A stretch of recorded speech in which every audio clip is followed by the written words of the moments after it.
I get it. Your first response is to go for the lump cheaper charcoal instead of going for a little bit more expensive, higher quality Jealous Devil charcoal. So let's take home some more economical charcoal. I won't point out any brand in particular, but let's bring home some cheaper charcoal and let's do a demonstration with Jealous Devil, and I'll show you why it's more economical to buy Jealous Devil lump charcoal. 32 pounds of Kingsford for $20. 15.5 pounds of Royal Oak for $18 versus $23 for Jealous Devil, 20 pounds. All right, let's leave the charcoal section, go home, and I'll show you this demonstration of why Jealous Devil is the better choice. Now we're back from Home Depot and we've got two grills set up. I've got this nice Weber Kamado grill and then I've got this cheaper Weber original kettle. And so what I'm gonna do is show you guys having the right fuel will make all the difference when it comes to grilling food. So we're gonna be using Jealous Devil lump charcoal, and I've got another leading brand that's popular. And then let's get our chimney filled up on our Weber Kamado with the leading brand. Take some Boom fire starters from Jealous Devil. We're gonna light that up, and then we're gonna set our chimney right on top. Set that down on top of the fire starter. Fill up our other chimney with Jealous Devil.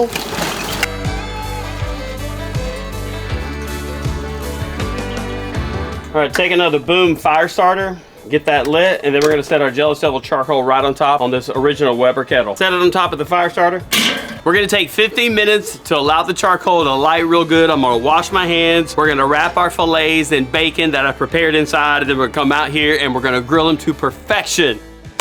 To start this cook, we're gonna use a whole tenderloin filet. I've got 5.145 pounds. Let me get it out of the package and let's break it down. So here's that whole tenderloin filet, and as you can see, parts of it, you know, it's somewhat unusable in terms of eating filet. So right here, I'm gonna go ahead and show you this thin part right here. It's gonna be hard to make a filet out of that. So I'm gonna go ahead and just trim that off, and we'll make some stew or something really delicious out of that. And the next step, what I'd like to do is get up under there and go ahead and get some of that silver skin removed.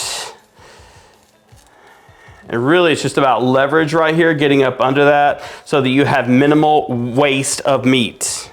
All right, so let me remove this and then I'll come back in just a sec. I got most of that removed, and in case you don't know, the fillet really is two different muscles. So you can see right here where the connective tissue is, that is where you want to go ahead and get that somewhat separated, or you can leave it whole, but I just kind of like to separate it. And for the most part, you can kind of pull it apart.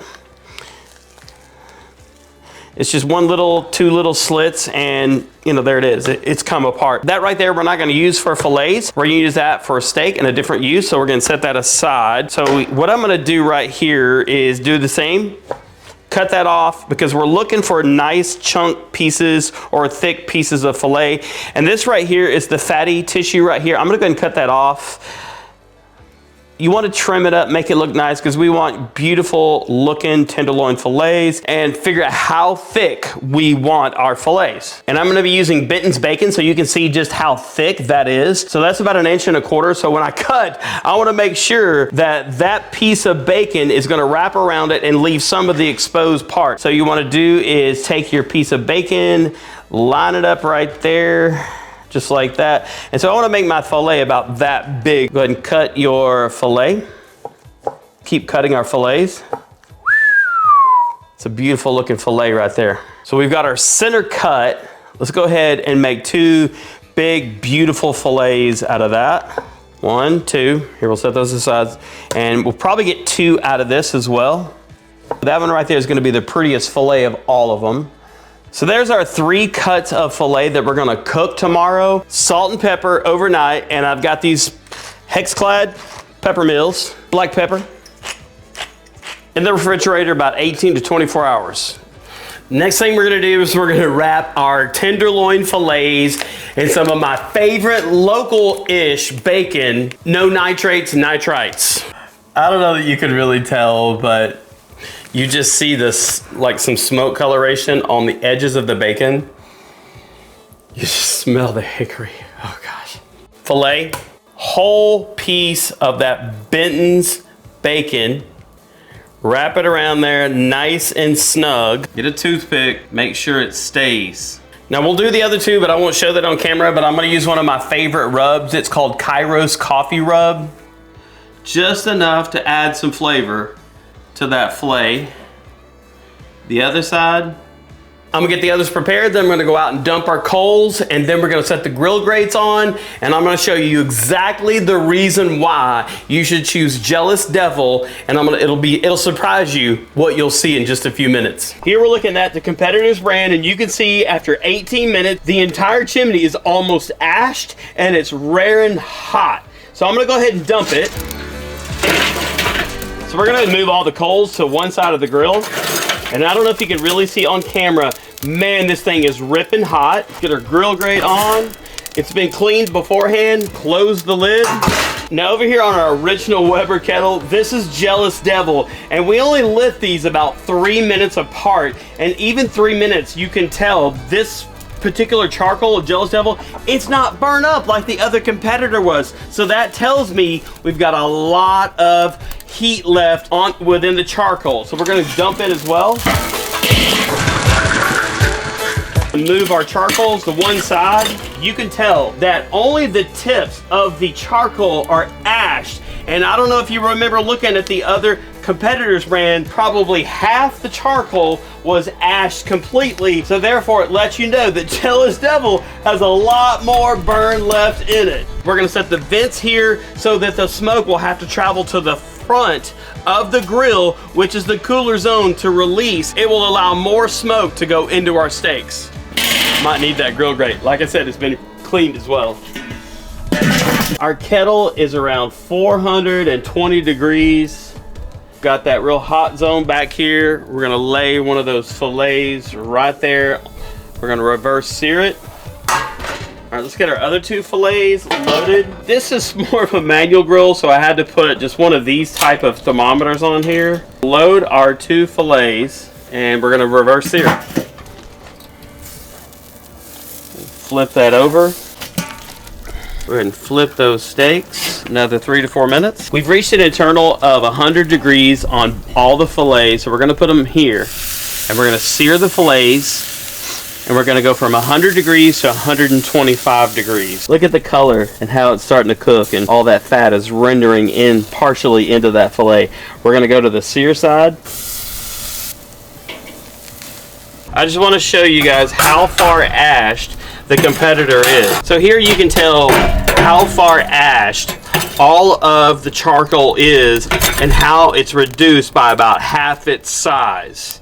So you're paying maybe a little bit less for price, but you're getting less value for your actual burn. And here you can see you've got a lot more charcoal that's not fully ashed, and you've actually only paid just a little bit more per pound, but still we can go another 45 minutes with this charcoal versus our leading competitor where we're ready to add more. So we've got both steaks from Jealous Devil cooked right here. We let them rest for about 15 minutes, and then our competitor right here. I'm gonna go ahead and take out those charred toothpicks a little bit. Hopefully it didn't overcook. That's about a solid medium, I would say. Second one. Oh my gosh.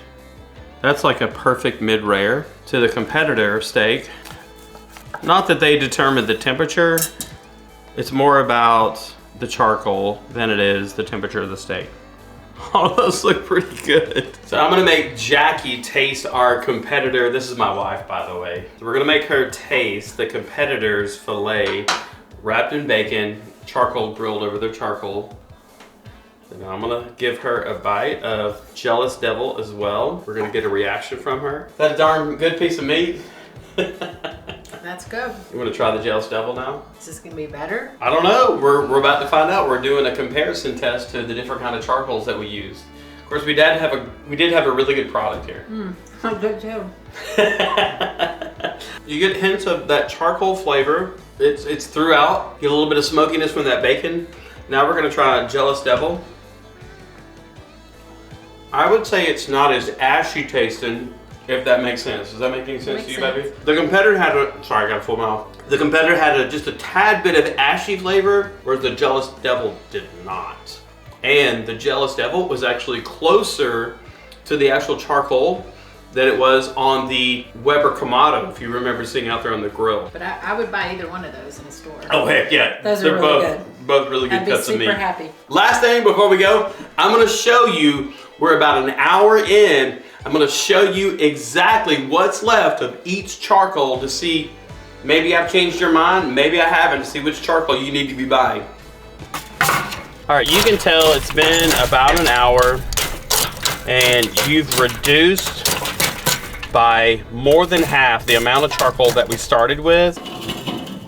Man, I know this, I'm not being biased at all, but you can tell, man, we have a lot of charcoal left. You can see 1, 2, 3, 4, 5, 6, about 9 big chunks left of the charcoal that's not even been ashed. So you might be paying 20 to 30 cents more per pound, spending for 20 to 25 pounds around $22, but you're gonna be spending $20 to $21 with your competitors for the same amount, but you're gonna get a longer lasting charcoal with Jealous Devil.